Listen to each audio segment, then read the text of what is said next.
Welcome back. आप देख रहे हैं वीनस टॉक शो। मैं हूं सादिया काजी और आज जैसे कि आपको प्रॉमिस किया था कि वापस आके they will be a guest with us और हमारे साथ इस वक्त तशरीफ़ रखते हैं Vikramjit Singh Sachdev ji, who is by professional an engineer, लेकिन वो राइटर डायरेक्टर भी हैं और थिएटर से जुड़े हुए हैं। आइए आपकी मुलाकात करवाते हैं विक्रम जी से।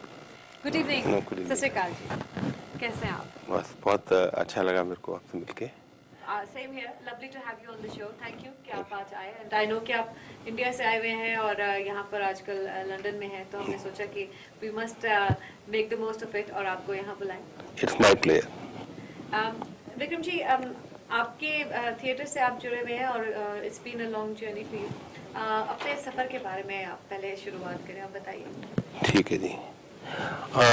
जैसे कि आपने बताया कि जो मेरा इंजीनियरिंग जो है मेरा दैट इज माय प्रोफेशन, और कला हमारे घर में थोड़ा माहौल किसी न किसी रूप में रहा है मेरे पुरानी पीढ़ियों से।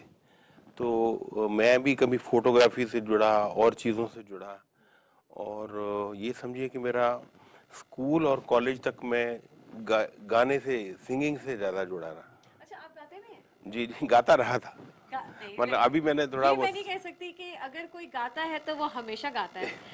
ये नहीं हो सकता कि मैं गाता था और अब नहीं गाता। If you've मैंने been वो singing- अपना जो है ना एक जो था वो कला वो आगे अगली पीढ़ी को बांट दी है। बिल्कुल बिल्कुल, ऑफ कोर्स। और आपकी बहुत ही प्यारी सी बेटी है किरण, जो कि हमारे यहाँ पर वीनस पे मैनी शोज कर भी चुकी हैं। And she has a wonderful voice, beautiful voice.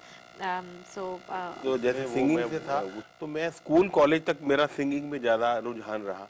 तो मतलब जुड़े रहे, खुश रहे, मतलब स्टेज पे जुड़े रहे। और इसके बाद जब मैं अपने जॉब में आया कॉलेज के बाद, तो जॉब में आने के बाद मेरे को जो बीइंग इलेक्ट्रिकल इंजीनियर, मेरे को एक जो ऑडिटोरियम था उसका कंट्रोल रूम संभालना था, साउंड एंड लाइट साइड से, टेक्निकल साइड से। तो वहाँ पे हमें रहना पड़ता था, तो हम उसमें देखते तो अच्छे अच्छे कुछ पायदार कलाकार आते थे, तो वो कहीं दिल में उतरने लगे। थिएटर जो है वो कहीं ना कहीं मेरे पे नशा मेरे को होने लगा कि ये एक बड़ी चीज, मतलब पावरफुल मीडिया है। सिर्फ एक ऐसा जैसे खेल तमाशा कहते हैं वो नहीं था, उससे आगे कहीं दिल में आने लगा। और वो क्योंकि जैसे मैं मतलब सिर्फ टेक्निकल साइड से चुपचाप नहीं बैठा रहता था, चीज़ों में इन्वॉल्व होना शुरू हुआ, तो उसमें किसी डायरेक्टर ने मेरे को एक रोल भी दिया। ओके, तो आपने खुद वो भी एक्ट किया? हाँ जी, हाँ जी, वो तो मेरा एक्टिंग से एक तरह से शुरुआती। तो उसके बाद जो है मेरा, ये समझिए कि अब ये 74 के करीब की बात है जब मैं पहली बार एक तरह से स्टेज पे उतरा, स्कूल कॉलेज के बाद, जॉब में आने के बाद। जॉब में आने के बाद मैं स्टेज पे उतरा, और कुछ ऐसी किस्मत समझिए कि जैसे उसमें दिल्ली स्कूल ऑफ ड्रामा के एक रवि शर्मा करके थे, अभी मेरे को नहीं मालूम कहाँ है, पर तो उन्होंने मेरे को, मैं एक तरह से लगभग पहली बार ही गया था स्टेज पे, तो उन्होंने मेरी कुछ बहुत तारीफ की। मतलब जो एक बहुत बड़ा फेस्टिवल होता है इंडिया लेवल का, तो इंटर इंटर कॉन्टिनेंट इंटर जो है स्टेट कंपटीशन था, तो उसमें मेरा पांचवा, उन्होंने फिफ्थ टॉप 10 एक्टर्स में मेरा नंबर पांचवा रख दिया। अच्छा, तो it was a surprise for me, it was तो शॉकिंग एक फॉर। वो है टैलेंट होगा ना, लाइक अ हिडन टैलेंट जिसके बारे में तो आपको पता नहीं था। वो कारण क्या है कि कला में एक क्या खासियत रहती है कि कला के अंदर जहां आपका दिल जुड़ने लगा ना, तो वो निखरने लग जाती है।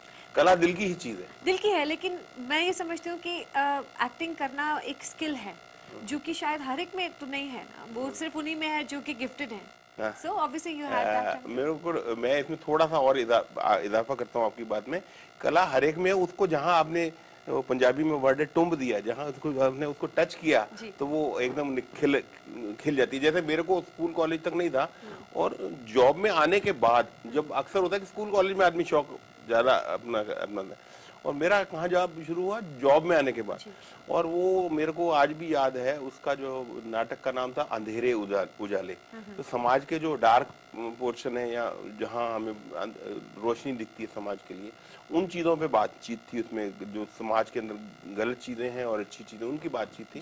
तो उसमें मेरा एक जो किरदार था वो एक फौजी का था, और वो फौजी हो के भी बात जो है अहिंसा, जो हिंदी में लफ्ज होता है अहिंसा, उसके बारे में बात करता है वो। तो ये बड़ी अजीब सी बात है कि जो आदमी खुद बंदूक लेके गोलीबारी करता है, वही आदमी अहिंसा की बात कर रहा है। तो वो एक बड़ा कंट्रास्ट जो था उसने मेरे को पैदा करना था। उसने कहा था अगर आपका किरदार आपने अच्छा निभाया तो ये पूरा प्ले चल गया, और अगर आपने ये किरदार कमजोर कर दिया तो पूरा प्ले खत्म हो जाएगा, क्योंकि इस पे दारोमदार है सारा।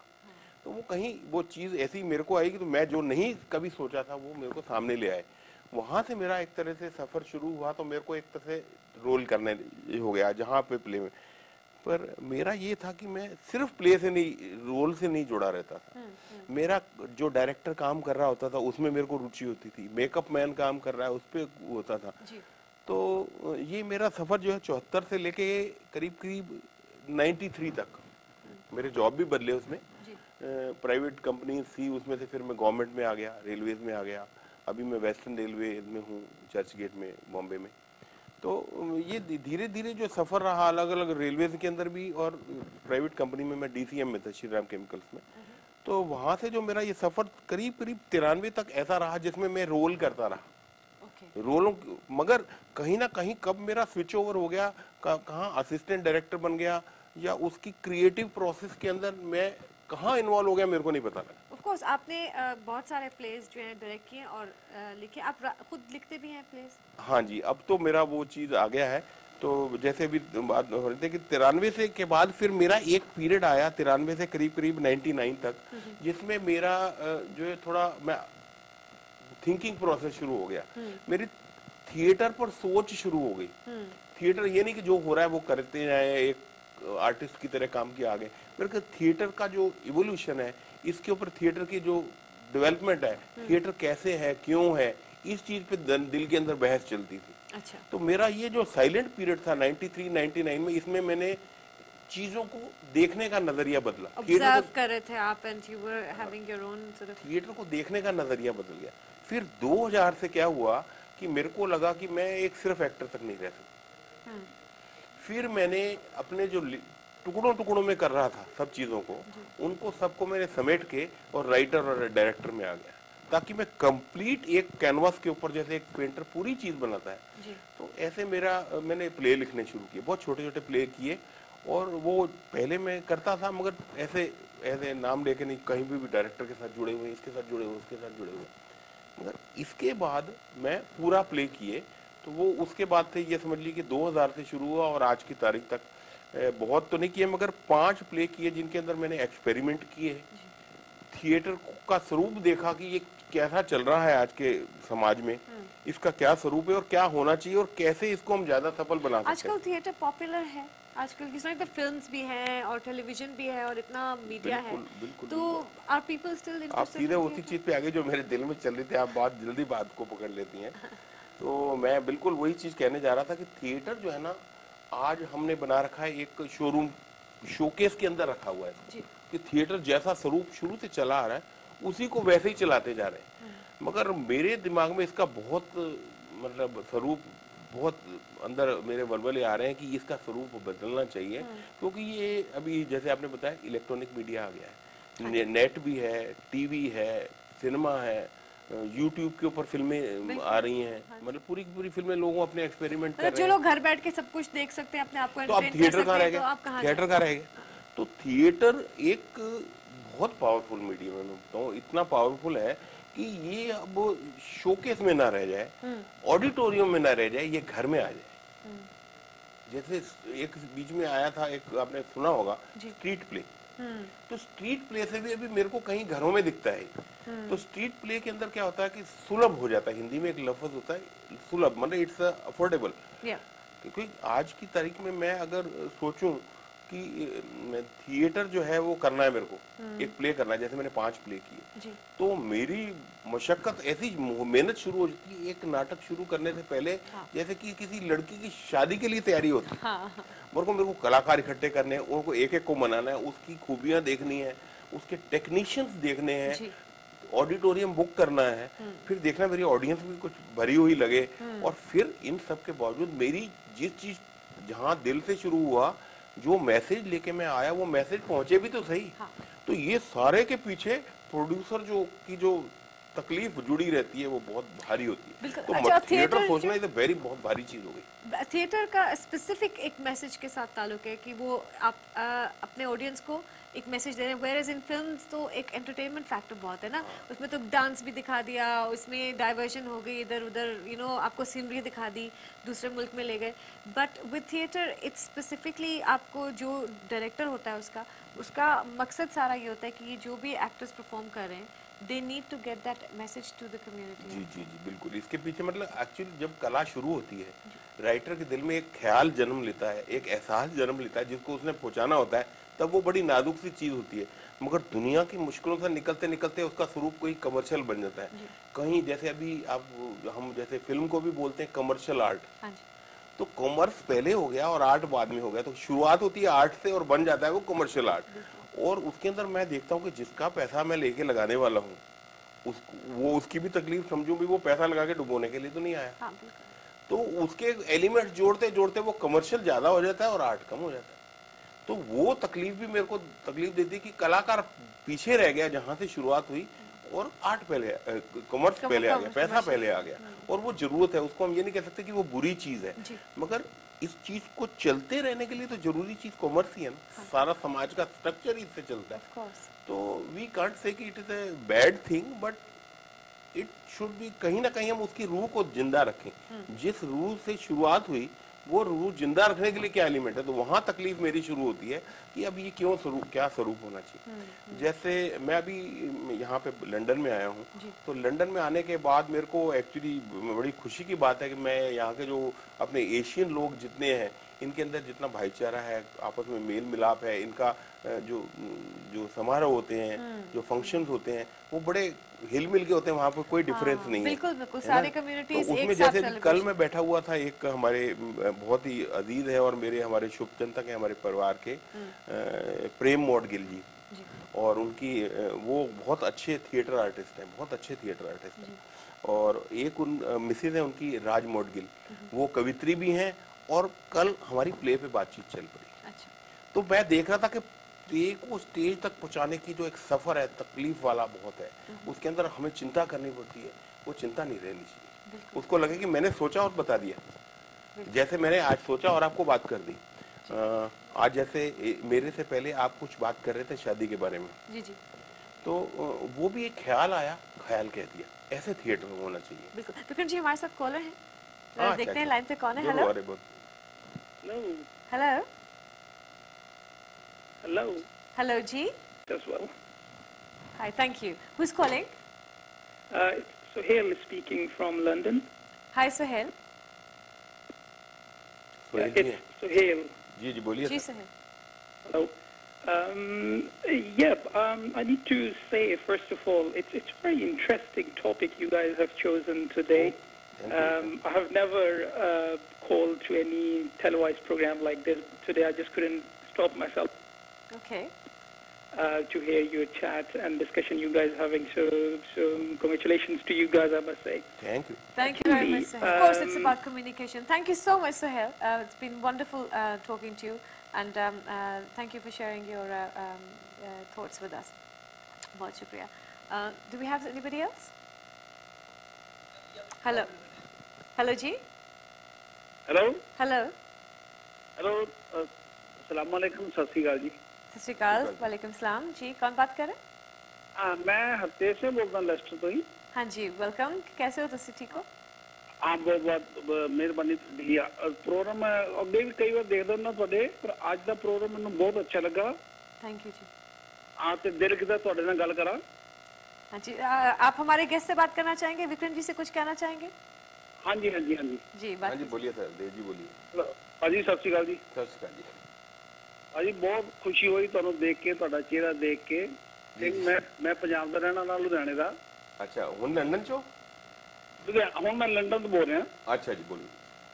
ਤੇ ਮੈਂ ਡਰਾਮੇ ਬਾਰੇ ਕਹਿਣਾ ਚਾਹੁੰਦਾ ਸੀ। ਅੱਜ ਕੱਲ ਦੀ ਜਿਹੜੇ ਆਪਣਾ ਮन्ना ਸਿੰਘ ਜੀ ਡਰਾਮੇ ਦਿੰਦੇ ਨੇ, ਸਟੇਜ ਡਰਾਮੇ।